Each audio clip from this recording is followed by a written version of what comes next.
So, I want to begin by giving a huge thank you to the Home Office. Because without the Home Office, we will not be able to do what we do every single day.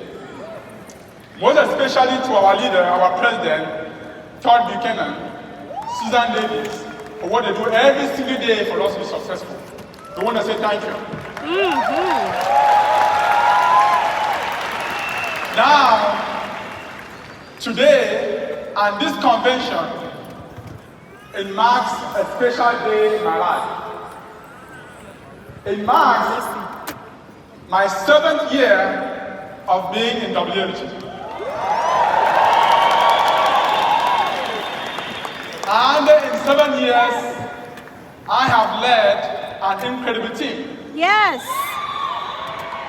Do we have Team Legacy Star in the house?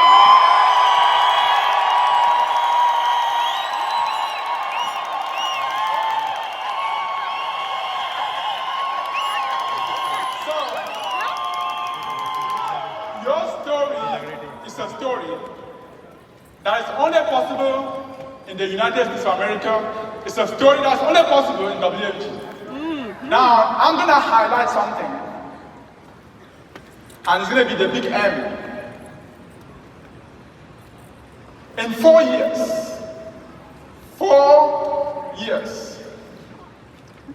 people that joined WFG from no background of finances, this opportunity called World Financial Group, they came from healthcare background, they came from IT, and in just 4 years of joining, we now have 8 people, 8 agents in our hierarchy that are making over $1 million a year. That's the story. That record is a record you can't find anywhere, not in Africa, not in Europe, not in Asia. It's a story that's only possible here in WFG. Now, all of this success will not have been possible without the power of one person. But before I talk about that one person, your evidence, Team Legacy Star, last night, your presence on stage, and we heard from some of the leaders, it is testament of your hard work and all the families we've been helping together.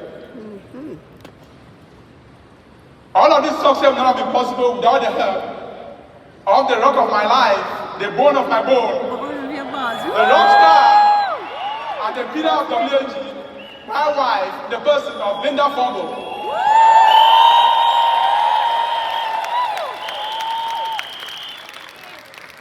My name is Daniel Fombo, and I immigrated to the United States 23 years ago.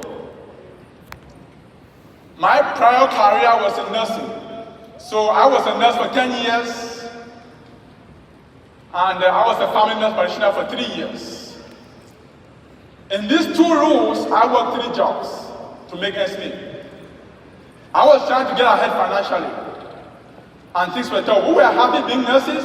We thought we were at the top, but we're not satisfied. But when the WFG opportunity found us, we knew from day one that's the opportunity we'll be looking for.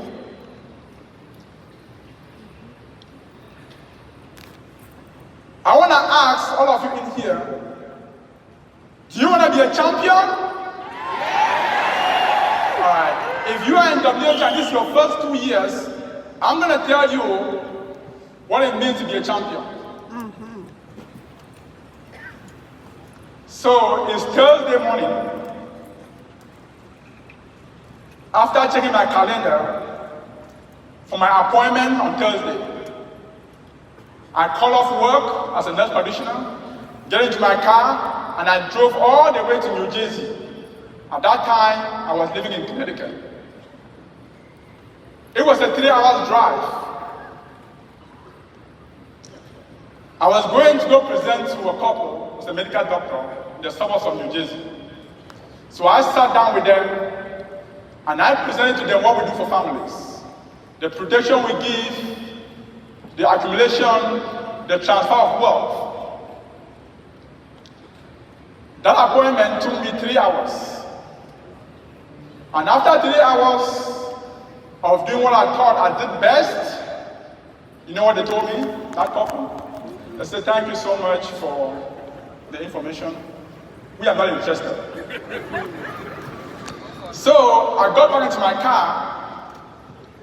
Prior to getting to my car, I'm looking at my windshield. I see a parking violation. I have parked my car in the wrong place. So, you know how I'm feeling right now, right? So, I put it up, got into my car, and started driving back home to Connecticut. 1 hour into driving, I had a police officer pull me over. And they gave me a speeding ticket. And then, 30 minutes later, I had a flat tire.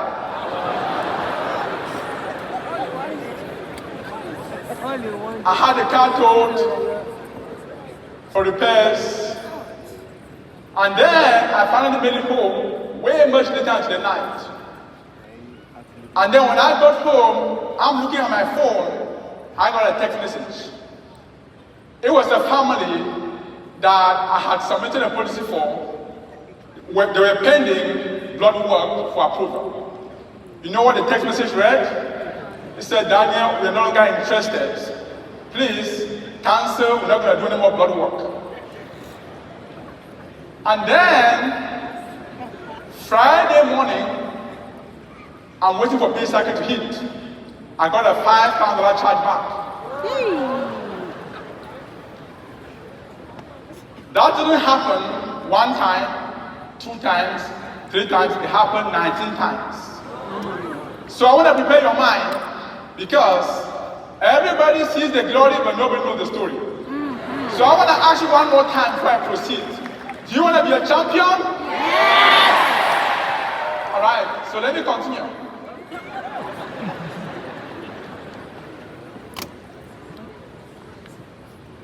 So what do you think I was going to do at this point in time? But there are 2 mindsets at that point in time. Let me tell you about the mindset of those who are going to lose. The mindset is called a fixed mindset. It's for those who don't want to learn. Here is what people that experience this adversity, and I promise you it's going to happen to you. It's going to happen to you, so I want to prepare your mind for what is coming. Those who have a fixed mindset, here's the thought process. Here's how they're going to feel. Here's what they will think.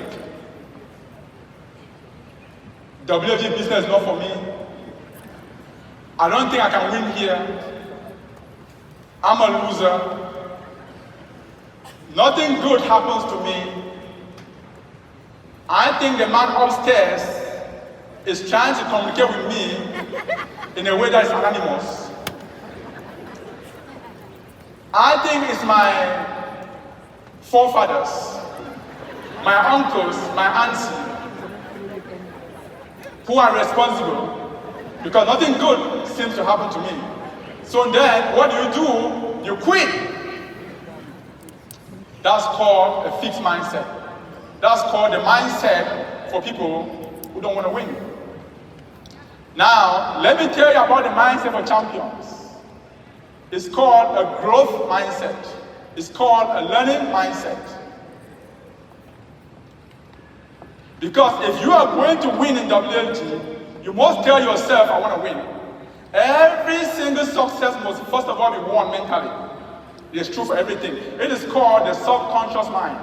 Everything you tell yourself, for it to happen, you must first believe it mentally. It is true for soccer. It's true for sports. If you're going to win a match, mentally you must first win that match. It is true for a war. If you're going to win a war, mentally you must first win the war. It is true for any examination, any test you write. If you're going to be successful in any examination, you must first pass the examination mentally. Because our subconscious mind is very, very powerful. It is the mind that controls everything we do. We all have it. It's empty. And then you fill it with information. Remember the mindset that says, I don't like to eat fish, I don't like onion because of the smell. That's what you're telling yourself, then you start believing it. So if you want to have the mindset to win, you have to tell yourself today, I want to be a winner. That's the first success. Believe it and then get to work. So I'm going to tell you about the mindset of winners, champions, the growth mindset. So what would the person with a growth mindset think about the same scenario? I think my client was having a bad day. I think my client, I didn't do much of a good job. I have to go back and practice. I didn't answer the questions they were asking me the correct way. Let me go back and prepare some more. You go back home and say, you know what, let me call my mentor and ask them and tell them how the presentation went so I can get corrections. It's called improving mindset. It's called a growing mindset because whatever thing you tell yourself is what you shall become. And then go back and repeat the process. So, if you are here during your first 2 years, I want you to get ready. If you tell me you want to be a champion, that's what's going to happen to you. That's what it takes to walk up this stage. You saw what happened last night. You saw the champion walk up this stage. You've seen some of them speak today. That's what it takes to walk up this stage. It's called, you're going to have adversity, you're going to have challenges, but you shall overcome if you stay here long enough. So I'm going to ask you the last time, you want to be a champion? Yes! Alright, I'm going to share with you the formula. So you are in a classroom, I want to learn a new language. And that language is called Swahili. Swahili is a language spoken in Kenya, Tanzania, Swahili, Burundi, Uganda, and many others. You want to learn a new language, right? And then you are in a classroom in America, and you've gone over a couple of series. And then the instructor comes one day, and they call you up to the front of the classroom. They start asking you questions. You don't know the answer. But you feel so humiliated because your classmates are watching at you. Because you can see that you're not doing it well. You feel so ashamed. You look at the teacher's face, he's furious because you're not performing to standard. And then you go back to your seat. When you get back home on that day, what will you do? Are you going to study more, or are you going to drop the class? That's exactly what you're going to do in WFG. As you proceed, I want to be a champion. When things get tough, you're going to call a mentor, call the person ahead of you, call your leader, and tell them about your challenges. Because this opportunity is going to work for every single person that wants it to work for them. But I want you to know that the first 2 years are the most challenging years. So from this day onward, we're going to adopt a new phrase. You know how in America, when somebody asks you, how are you doing? What's the default statement? I'm doing good. I'm doing pretty good, right? I'm doing okay. We're going to change it. And we're going to repeat this phrase until when we come back next year, because every single person that is here today, we want to see you back next year. So here's the phrase we're going to adopt. So I'm going to ask you 3 times. If I ask, how are you doing? Here's the response. I'm working so hard to build my business. You guys hear me? I'm going to ask you, how are you doing? You're going to respond, I'm working so hard to build my business. I'm going to ask that question 3 times. All right, guys, ready? All right, let's have you on your feet. Let's have you on your feet as we round up for today. So, the 3rd time is going to be the loudest of all. All right, guys, are you ready? Yes. All right. How are you doing? I'm working so hard to build my business. How are you doing? I'm working so hard to build my business. All right, this is the last one and the loudest of all. How